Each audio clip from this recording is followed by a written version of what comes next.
ഇന്നത്തെ റെസിപ്പി എന്ന് പറയുന്നത് വളരെ സിമ്പിളായിട്ട് ഉണ്ടാക്കിയെടുക്കാൻ പറ്റുന്ന ഒരു ബ്രെഡ് കൊണ്ടുള്ള ഒരു റെസിപ്പിയാണ്.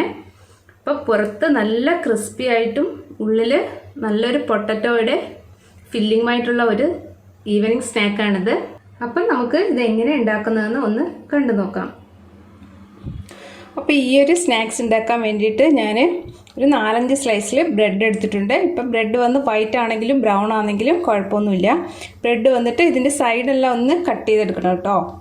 ബ്രെഡിൻ്റെ ഈ ഒരു ബ്രൗൺ കളറിലെ ആ സൈഡ് ഉണ്ടല്ലോ, അതെല്ലാം ഒന്ന് കട്ട് ചെയ്ത് മാറ്റണം. അപ്പോൾ ഞാൻ അങ്ങനെ കട്ട് ചെയ്തെടുത്ത ബ്രെഡാണിത്. പിന്നെ ഞാൻ ഇതിൻ്റെ ഫില്ലിങ്സിന് വേണ്ടിയിട്ട് ഒരു 2 ഉരുളൻകിഴങ്ങ് ഉപ്പിട്ട് ഒന്ന് പുഴുങ്ങി വെച്ചതാണ്.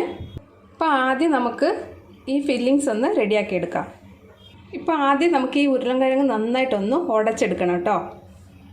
അപ്പോൾ ഞാനിതൊന്ന് ഉടച്ചെടുക്കട്ടെ.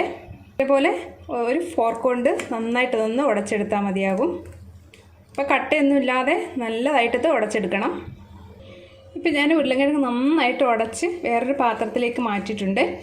ഇനി നമുക്കിതിലേക്ക് ഒരു പച്ചമുളക് ചെറുതായിട്ട് അരിഞ്ഞത് ഇട്ട് കൊടുക്കാം. ഇനി നമുക്ക് വേണ്ടത് ഗരം മസാല പൊടിയാണ്. ഇതൊരു 1/2 ടീസ്പൂൺ ഗരം മസാല ഇതിലേക്ക് ചേർത്ത് കൊടുക്കാം. പിന്നെ ഞാൻ എടുത്തിരിക്കുന്നത് അയമോദകമാണ്. അപ്പോൾ ഇതിൻ്റെ ടേസ്റ്റ് ഇഷ്ടമുണ്ടെങ്കിൽ മാത്രം ഇട്ട് കൊടുത്താൽ മതി. അതും ഇതിലേക്ക് ഒരു 1/4 ടീസ്പൂൺ ഇട്ട് കൊടുക്കാം. നിർബന്ധമൊന്നുമില്ല കേട്ടോ, ഉണ്ടെങ്കിൽ മാത്രം ഇട്ട് കൊടുത്താൽ മതിയാകും. പിന്നെ ഞാൻ ഇതിലേക്ക് ഒരു 1/2 ടീസ്പൂൺ ഇഞ്ചി വെളുത്തുള്ളിയും കൂടെ ഒന്ന് ചതച്ചെടുത്തതാണ്, അത് ഇതിലേക്ക് ഇട്ട് കൊടുക്കാം. അപ്പം നല്ലപോലെ അരച്ച പേസ്റ്റ് ആണെങ്കിൽ മതിയാകും. ഇനി ചെറുതായി അരിഞ്ഞ മല്ലിയില അതും ഇതിലേക്ക് ഇട്ട് കൊടുക്കാം. മല്ലിയിലയുടെ ടേസ്റ്റ് ഇഷ്ടമുണ്ടെങ്കിൽ ഇട്ട് കൊടുത്താൽ മതിയാകും. ഇല്ലെങ്കിൽ ഇതിന് പകരം കറിവേപ്പില വേണമെങ്കിൽ നമുക്ക് യൂസ് ചെയ്യാം. ഇനി നമുക്കിതിലേക്ക് കുറച്ച് ഉപ്പൊന്ന് ഇട്ട് കൊടുക്കാം. ഇപ്പം ഉരുളക്കിഴങ്ങ് ഉപ്പിട്ടിട്ടാണ് വേവിച്ചത്, അപ്പോൾ അതിനനുസരിച്ചുള്ള ഉപ്പിട്ട് കൊടുത്താൽ മതി. പിന്നെ ഞാൻ ഇതിലേക്ക് ഒരു 1/4 ടീസ്പൂൺ കുരുമുളക് പൊടി ഇട്ട് കൊടുക്കുന്നുണ്ട്. കുട്ടികൾക്ക് കൊടുക്കാനാണെങ്കിൽ പച്ചമുളകൊക്കെ ഒന്ന് കുറച്ചിട്ട് ഇട്ട് കൊടുക്കുക. ഇനി ഇതെല്ലാം കൂടെ നന്നായിട്ട് നമുക്കതൊന്ന് മിക്സ് ചെയ്തെടുക്കാം.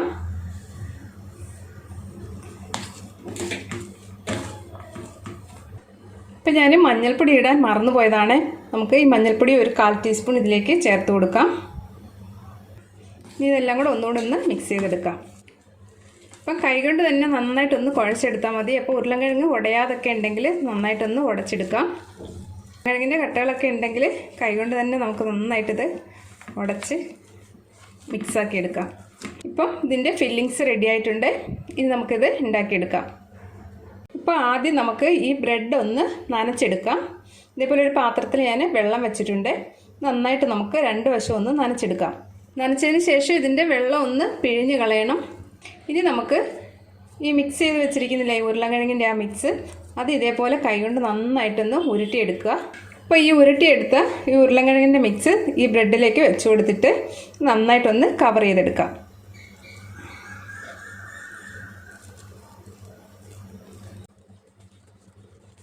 ബ്രെഡും നന്നായിട്ടൊന്ന് ബോളാക്കിയെടുക്കാം.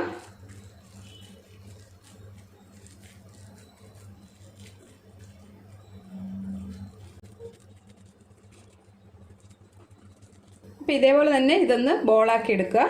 അപ്പോൾ ബ്രെഡ് നന്നായിട്ട് പിഴിഞ്ഞ ആ വെള്ളം മൊത്തം കളഞ്ഞതിന് ശേഷം വേണം ഇതേപോലെ ഫില്ലിംഗ് വെച്ച് റോളാക്കി എടുക്കാനെ കൊണ്ട്.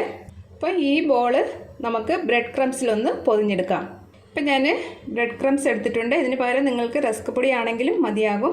ഇത് നന്നായിട്ട് ഇതൊന്ന് നമുക്ക് കവർ ചെയ്തെടുക്കാം.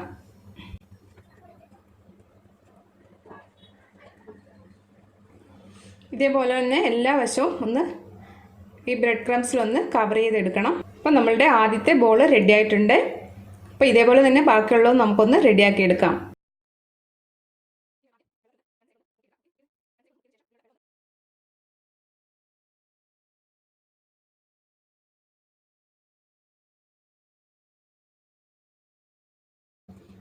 അപ്പോൾ ഞാൻ എല്ലാ ബാളും ഇതേപോലെ ഉരുട്ടി എടുത്തിട്ടുണ്ട്. ഇനി നമുക്കിത് എണ്ണ ചൂടാക്കിയിട്ട് അതിലേക്കിട്ട് വറുത്തെടുക്കാം. ഇപ്പോൾ എണ്ണ നല്ല ചൂടായിട്ടുണ്ട്. ഇനി നമുക്ക് ഈ ബോൾസ് ഇതിലേക്ക് ഇട്ട് കൊടുക്കാം. അപ്പോൾ എണ്ണ നല്ല ചൂടായതിന് ശേഷം മീഡിയം ടു ലോ ഫ്ലെയിമിലേക്ക് മാറ്റുക. ഇല്ലെങ്കിൽ പെട്ടെന്ന് തന്നെ പുറം ഭാഗം കരിഞ്ഞു പോകാൻ ചാൻസ് ഉണ്ട്. അപ്പോൾ ഒരു ലോ ഫ്ലെയിമിലിട്ടിട്ട് ഇതൊന്ന് വറുത്തെടുക്കാം. അപ്പം തിരിച്ചും മറിച്ചിട്ട് നമുക്കിതൊന്ന് ഫ്രൈ ചെയ്തെടുക്കാം. ഒരു ഗോൾഡൻ ബ്രൗൺ കളർ വരേക്കും ഒന്ന് വറുത്തെടുത്താൽ മതിയാകും. അപ്പം നമ്മളുടെ സ്നാക്സ് റെഡി ആയിട്ടുണ്ട്. ഈ ഒരു കളർ മതിയാകും, നല്ലൊരു ഗോൾഡൻ ബ്രൗൺ കളറ്. കണ്ടില്ലേ, ഈ ഒരു കളറിൽ ഇത് നമുക്ക് കോരിയെടുക്കാം. അപ്പം ബാക്കിയുള്ളത് നമുക്ക് ഇതേപോലെ ഒന്ന് വറുത്തെടുക്കാം.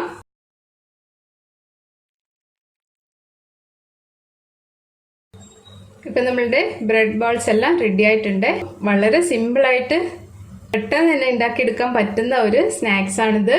ഉരുളക്കിഴങ്ങൊക്കെ വേവിച്ചെടുക്കുന്ന ഒരു താമസം മാത്രമേ നമുക്കിതിന് ഉണ്ടാവുള്ളൂ. നല്ല ക്രിസ്പിയാണിത്. ടീ ടൈമിൽ ഇടയ്ക്കൊക്കെ ഇതൊന്ന് ട്രൈ ചെയ്യുക. അപ്പോൾ എപ്പോഴും പറയുന്ന പോലെ വീഡിയോ ഇഷ്ടമായിട്ടുണ്ടെങ്കിൽ ഒന്ന് ലൈക്ക് ചെയ്യാനും സബ്സ്ക്രൈബ് ചെയ്യാനും ഷെയർ ചെയ്യാനും മറക്കല്ലേ. താങ്ക്